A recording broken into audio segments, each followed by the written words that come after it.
চলো আসো, আজকে আমরা শীতকাল দিয়ে রচনা দেখব। শীতকাল পশ্চিমবঙ্গের 6টি ঋতুর মধ্যে শীত পঞ্চম ঋতু। পৌষ আর মাঘ এই 2 মাস নিয়ে শীতকাল।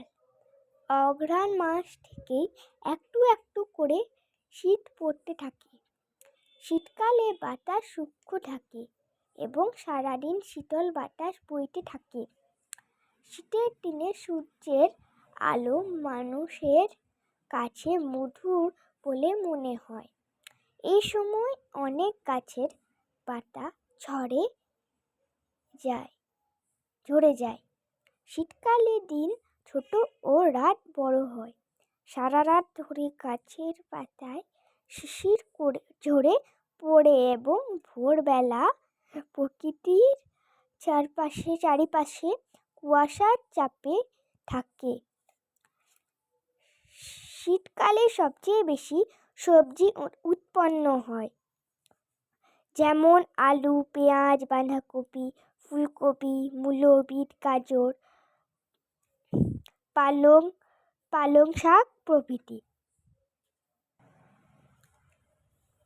চলো আমরা নেক্সট পেজে যাই, দেখি। সবজিতে চাষি তার জমি ভরিয়ে তোলে। তা এরই পাশাপাশি ডালিয়া, গাঁদা, চন্দ্রমল্লিকা, সূর্যমুখী ফুল বাংলাকে নবসারে সজ্জিত করে। এই সময় ফলের মধ্যে কমলা লেবু ও কুল বেশি পরিমাণ পাওয়া যায়। এটা হলো আমাদের আজকে শীতকালের রচনা।